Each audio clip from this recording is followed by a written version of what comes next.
No episódio número 24 de Narrativas do Antropoceno, nós vamos entrevistar a professora do estado do Rio de Janeiro, Fabiola Menezes de Araújo.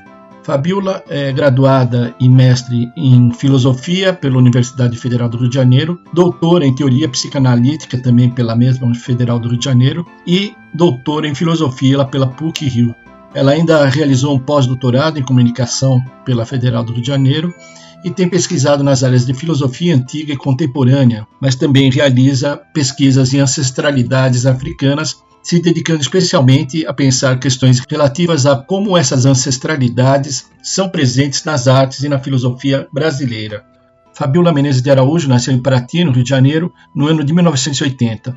Publicou um romance chamado Avati Amuni e utiliza eventualmente dois pseudônimos, a Cabocla e Ana Callister Perena. No segundo concurso literário da revista Pub, Diálogos Interdisciplinares, a autora teve 2 contos selecionados para integrarem a coletânea: A Injustiça e o Poder em um Estado Monárquico Escravocrata e O Agente do Estado e um Príncipe. Essa entrevista foi gravada na manhã do dia 18 de maio de 2023.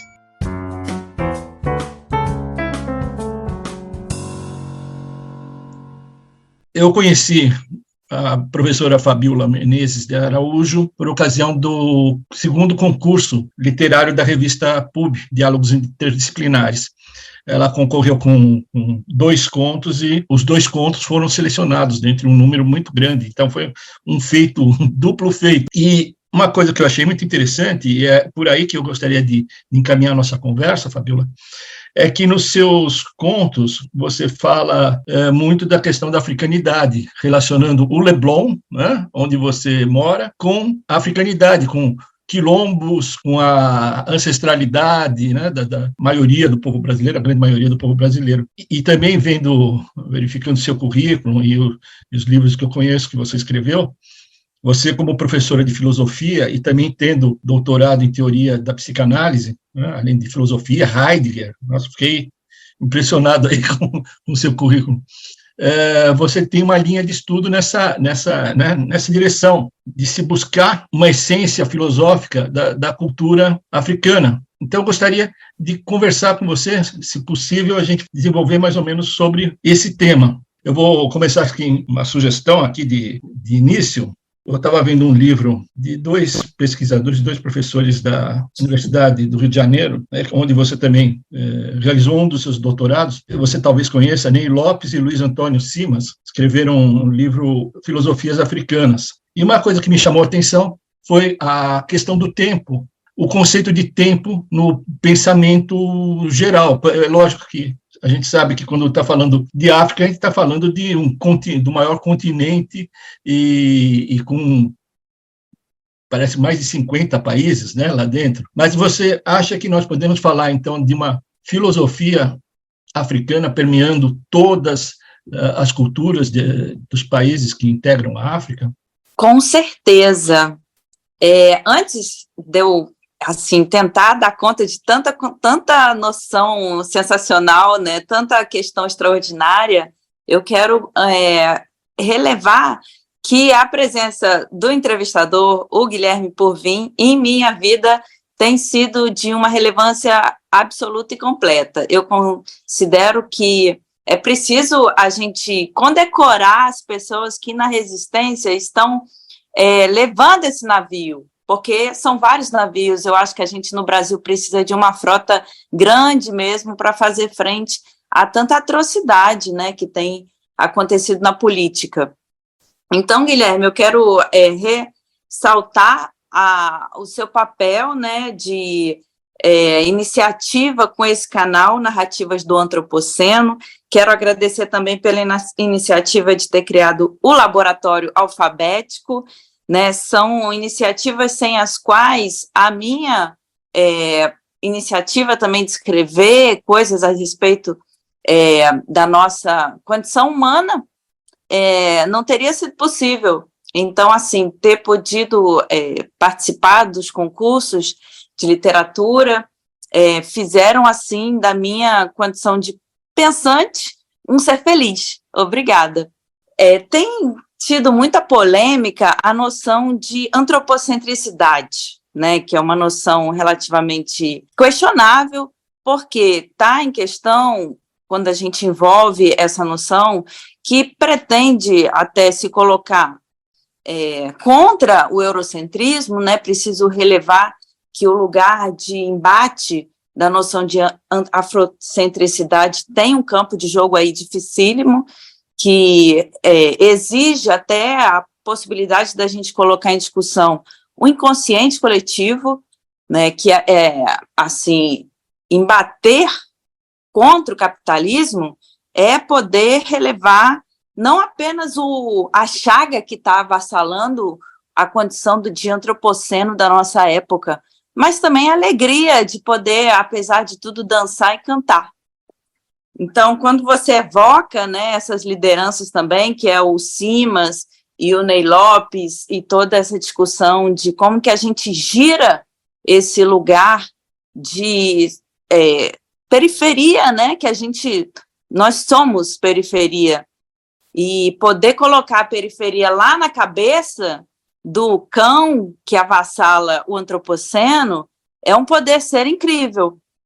Então, eu gostaria de começar ressaltando toda essa disposição que a gente tem na encantaria, né, brasileira, de poder pensar o lugar da humanidade em choque com a técnica como um lugar possível.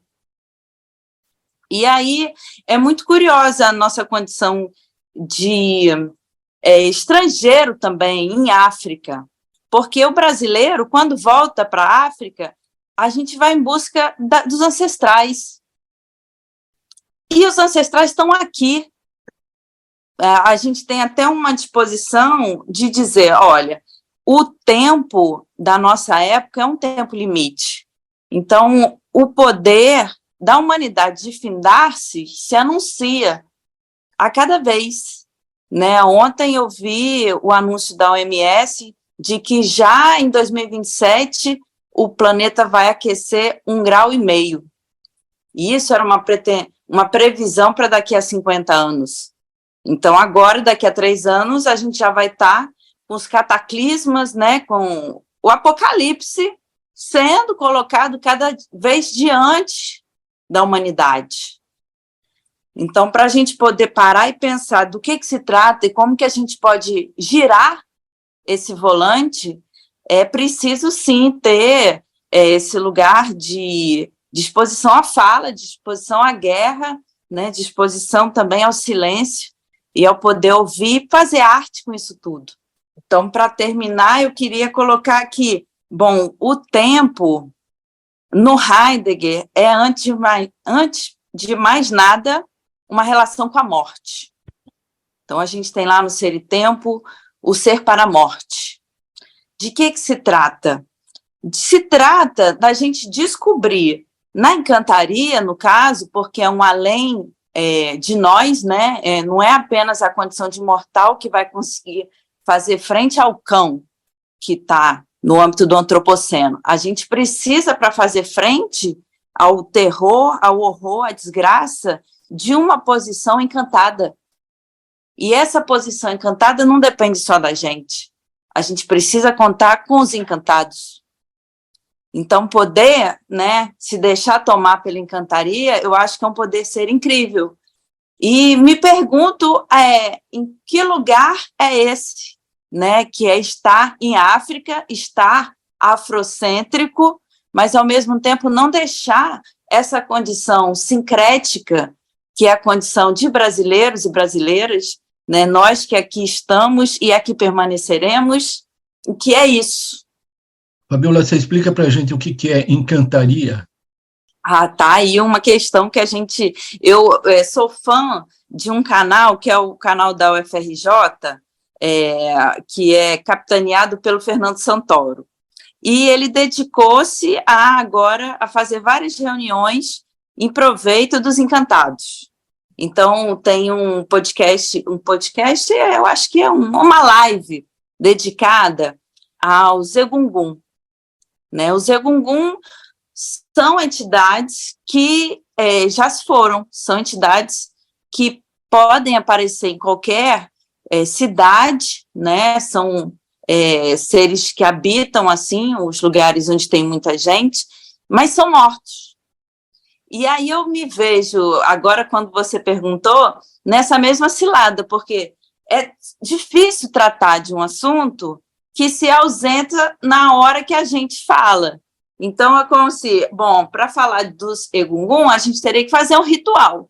Mas não é um ritual o próprio ato de fala? Mas tem que ter uma capacidade que às vezes me foge. Então, o universo da encantaria, ao mesmo tempo que ele é imenso, ele também se revela nas pequenas coisas. Então, assim, nos pequenos achados que a gente desperta para esse lado, que a gente pode despertar para esse lado, né? No texto, no pequeno, em que se mostra.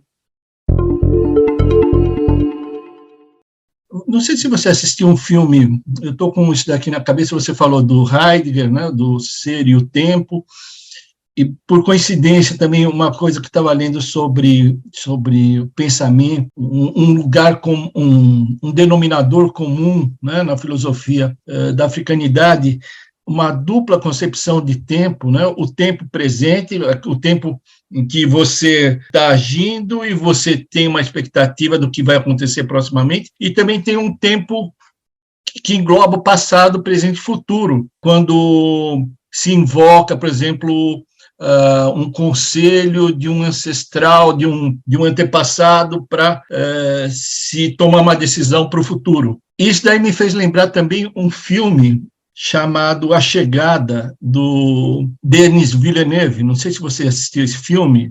É bem interessante porque esse filme trata justamente dessa ideia. São seres que vêm do espaço, que aparecem, né, que descem, começam a aparecer em vários lugares do planeta Terra, inclusive na África, né, inclusive em países da África, também na China, nos Estados Unidos, etc., e que tem essa percepção da filosofia africana. Eles não têm um tempo linear, estou no presente e deixo o passado para trás, né, segundo a segunda lei da termodinâmica, né, você não pode recuar no tempo, e o tempo futuro é o que ainda está por acontecer. Eles têm um conhecimento englobado, então eles podem ir e voltar do passado para o futuro, inclusive eles sabem já o que vai acontecer, então eles estão no presente para gerar uma consequência para o futuro.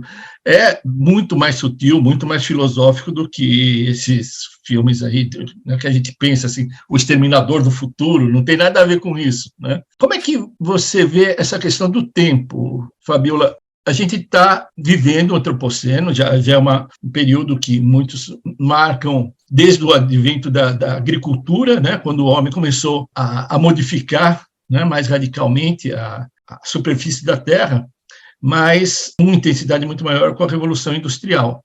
E agora a gente chega a esse ponto, como você falou, o que estava previsto para se ter como um limite em 2050, né, o limite de elevação de 1,5 grau do planeta, já temos em 2027, ou seja, daqui a 4 anos. E pode ser que recue ainda mais, porque é uma escala logarítmica. A coisa vai cada vez mais veloz e mais incontrolável. Então, eu queria saber o que a gente pode aprender e o que a gente pode ter de esperança, não só também a partir, a gente está falando da africanidade, mas também da cultura dos povos originários brasileiros, dos Yanomamis, enfim, de todos os povos originários do Brasil. O que a gente pode ter de esperança, o que a gente pode aprender e como a gente pode pensar em reverter esse quadro, inclusive levando em conta de que a gente está no capitalismo, um capitalismo em que cada vez mais é evidente o uso da tecnologia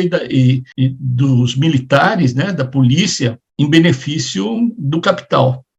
Não, assim, a sua pergunta é genial. Eu acho que eu poderia, exatamente como você falou, deixar sem resposta de tão boa que é a pergunta. Mas eu vou tentar, enfim, dar conta daquilo que eu estudei, né? Porque eu venho de uma defesa de doutorado sobre o Platão. E lá no Platão é impressionante como a gente tem resposta para tudo, né? Platão é um autor vastíssimo e se não fosse ele também um dos autores, eu acho que desse lugar eurocêntrico, né, da espécie humana, ele seria impecável. Mas, assim, o que o Platão tem de doentio tem de remédio. E aí ele coloca lá no Timeu, um pouco antes do Timeu, porque a minha tese é sobre o último livro da República, e eu tomo esse livro como introdução ao Timeu. Já nesse livro da República, o 10, a gente tem uma discussão sobre passado, presente e futuro, representado por 3 entidades que são as moiras. Então, o passado, presente e futuro, na condição de mortais que somos, quando a gente morre, se revelaria o lugar para onde a gente vai. Daí a justiça. Se a gente tiver sido justo, a gente sobe, se a gente tiver sido injusto, a gente desce na morte. Já no Timeu, a gente tem outra condição do tempo, que é o tempo da mântica. Então, lá no Timeu tem essa disposição da espécie humana como divina, graças à sua capacidade de ser totalidade. E nessa totalidade teria a abertura para a gente saber o futuro. Então, a previsão do futuro, que em África se revela nos búzios, né? A gente tem na condição dos seixos, que também é uma arte da mântica. No Timeu está no fígado. E lá é dito que quando um ser dorme, humano, a gente pode ler no fígado o futuro, através de desenhos que aí se mostram. A tradição cristã leu que tinha que tirar o fígado de uma espécie de animal, seja galinha, seja o bode, seja mesmo ser humano, só que era proibido, tirar o fígado para ler o fígado, e aí ver no fígado dessa entidade morta o futuro. Mas isso não está no Timeu. No Timeu a gente tem a necessidade de que o ser em que se revela o futuro já esteja vivo e dormindo. Eu me pergunto em que medida, por exemplo, Cristo, que é essa figura extraordinária, uma entidade que é capaz de perdoar até o capeta, né? No sentido de que, se isso for capaz de revitalizar o que pode ser. Até Cristo teve esse poder, mas isso não fez com que ele ficasse em casa esperando. Ele foi curar, ele foi atravessar as condições de expiação para poder revelar a verdade. Então, assim como um ser divino é capaz de revelar a verdade da totalidade sem deixar a política de lado, eu acho que nós estamos agora. Né? Tem uma fala do Lévi-Strauss, quando ele está discursando sobre a espécie humana, ele fala: a espécie humana está condenada à extinção, mas não é por isso que ele vai deixar de escrever. Muito pelo contrário, é justamente pela condição de extinção da espécie humana que a gente tem que lutar pela justiça. Né? A justiça, ela não vai deixar de ser sem a espécie humana, ela continua, pelo menos em Platão. A gente tem essa disposição de que, na natureza, o ente que somos é imortal. Então, o poder revelar-se da verdade nessa condição de eterno é para além, né, da gente poder se contentar com uma mortalidade. Hoje está começando aqui no Rio, Guilherme, uma greve, que é a greve dos professores estaduais.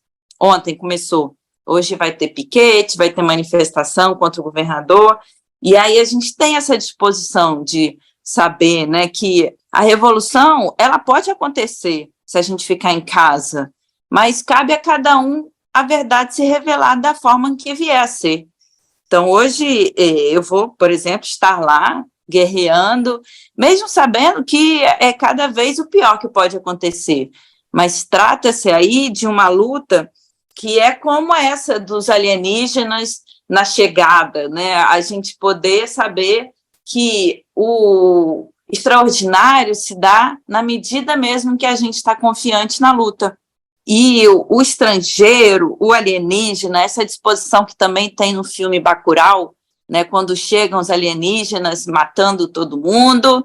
Eu li recentemente uma obra que eu recomendo muito, que é O Amor e Outros Demônios, do Gabriel Garcia Marques. E lá tem essa condição de que é uma cidade como outra da América Latina, né? Não é Colômbia necessariamente. Mas os colonizadores chegam com essa mesma violência que aqui chegaram, matando todo mundo. Então, você imagina, né, um indígena assistindo o estrangeiro chegando, o colonizador, como se fosse um deus. E essa condição de ingenuidade, né? Ao mesmo tempo, tantas encruzilhadas e chegando também os povos negros, né? Chegando, já estando os indígenas para ver a margem e de uma hora para outra poder fazer a revolução. Eu acredito piamente, sabe, Guilherme, na revolução. Eu acho que chegou a hora, eu acho que a gente, nesse lugar de busca, já estamos na hora, ela está para acontecer. Mas não é fácil, estamos aí aguerridos e não vamos esmorecer. Eu não sei se você já assistiu um filme chamado... Ele é traduzido por Astronauta do Espaço, mas se chama La Belle Verte, em francês.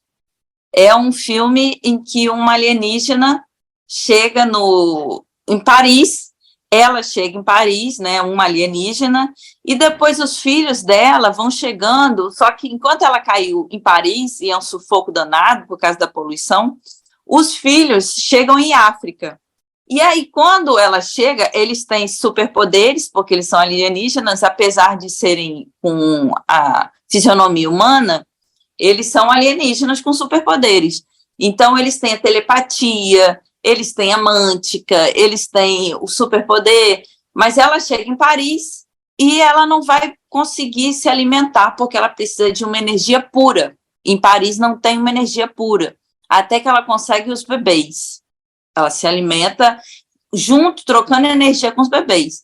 Os filhos que chegam em África chegam num lugar paradisíaco, porque todos os nativos de África já entendem telepatia. E eu acho bem legal para distinguir essa questão que você colocou aí do o que significa ser em África e o que significa poder estar nessa harmonia, né, com o cosmos. Fabiola, você participa, você é colaboradora de uma publicação em Angola. Você pode falar um pouquinho dessa participação no nosso país irmão? É uma experiência extraordinária escrever para o jornal Kiwanza. Eu faço isso a convite do Jorge Eurico, a quem eu agradeço. Se estiver ouvindo, obrigada, Jorge. E é uma experiência única, porque eu tenho a nítida impressão de alcançar esse poder ser aí, de estar junto com o nossa irmã, né? Porque a África é mãe. E aí é uma experiência, ao mesmo tempo, de embate, sabe? Porque, por exemplo, uma questão que o povo africano não aceita é essa discussão sobre racismo. Então, aqui no Brasil, eu defendo isso, né, que a gente está muito à frente no mundo todo, com relação ao mundo todo, nessa questão de tomar o racismo, poder tomar o racismo como uma questão primeira para a filosofia, para a sociologia, mas, sobretudo, para a militância. Né? Então, eu até lembrei de você, porque eu estou estudando o Guimarães, e é muito interessante, né? A posição é polêmica demais, a posição do Guimarães Rosa com relação à questão do racismo. O jornal Kiwanza, a diferença do que eu achava, ele trabalha, por exemplo, com o racismo ainda como se pudesse falar em uma harmonia entre as raças, sabe? Como se o racismo fosse uma questão que não deve ser trabalhada. E aí é uma posição que o Brasil tinha em 1960, né? Assim, e antes. da gente não poder sequer tomar o racismo como uma questão social de primeira relevância. Então, eu estou ainda nesse embate, né? Cada vez que chega aí uma oportunidade de escrever sobre o racismo, eu tenho esse retorno dos leitores, que são poucos, os meus 2 ou 3 leitores que me dão a alegria de poder compartilhar esse tempo e espaço, né? Que a gente tem, assim, que tomar o racismo como questão, mas trata-se de uma questão delicada e que me tem exigido muita reflexão. Como a gente trata do racismo em África, porque os africanos, eles não querem tratar.